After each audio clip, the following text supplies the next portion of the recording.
Аксак Темир 3-бөлүк. Арадан жылдар өтөт. Темир бойго жеткен мезгил. Ошол маалда Бухаранын падышасынын 3 кызы бойго жетип, ал кыздарына өздөрү тандаган жигиттерге күйөөгө берем деп убадасын берет. Ал кезде кыздар 14-15 жашында эле турмушка чыгышкан.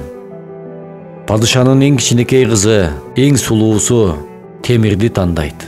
Себеби Темир бойго жеткени башкалардан айырмаланып, тентек жана тайманбас болуп Бухарада эл көзүнө көрүнө баштаган жигит эле.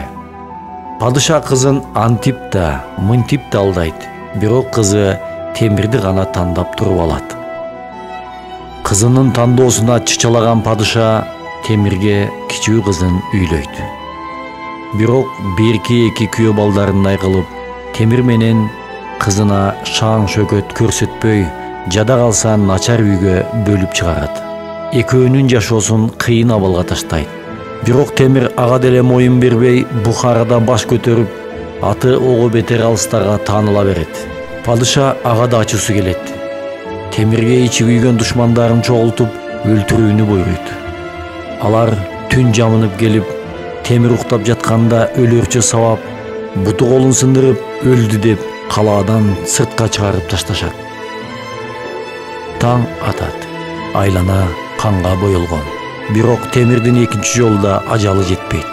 Темирдин денесинде суу жери жок, талаада чымындарга таланып жатат.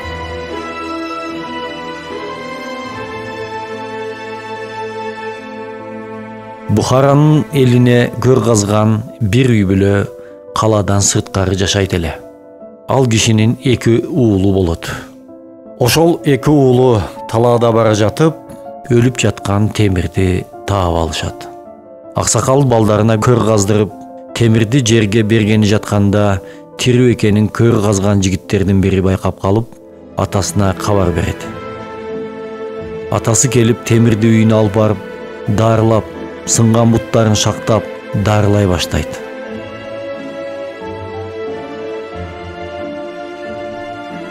Ошентип арадан айлар өтөт, буттары денеси айыгат, Темирдин шакталган буттарын чечет, бирок сынган буту өз калыбына келбейт.